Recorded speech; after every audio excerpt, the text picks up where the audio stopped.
സല്ലല്ലാഹു അലൈഹി വസല്ലം അരിനി അരിനി എനിക്ക് കാണിച്ചു തരണം അരിനി വജ്ഹ മുഹമ്മദിൻ സല്ലല്ലാഹു അലൈഹി വസല്ലം ഹാലൻ വ മആല ഹാലൻ ഇപ്പോഴും മആലൻ പിന്നെയും ഒന്നുകൂടി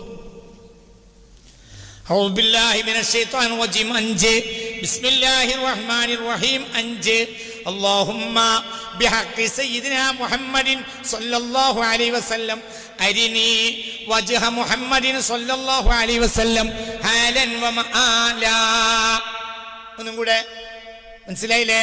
ഇത് എല്ലിയാൽ ഞാൻ പിന്നെ പിന്തി നിൽക്കുകയില്ല, ഞാൻ ആ സ്വപ്നത്തിൽ വരിക തന്നെ ചെയ്യും എന്ന് ഹബീബായ നബി എന്നോട് പറഞ്ഞു. മഹാനായ സുൽത്താൻ ആരിഫീനായ അബുൽ ഹസൻ അശ്ശാദുലി റളിയല്ലാഹു അൻഹു പറേ ആരാണ് അവരൊക്കെ എന്ന് മനസ്സിലാക്കിക്കോ. അപ്പൊ ഈ ഉറങ്ങാൻ കിടന്നാൽ കിടക്കുമ്പോ മനസ്സിലായില്ലേ, ഈ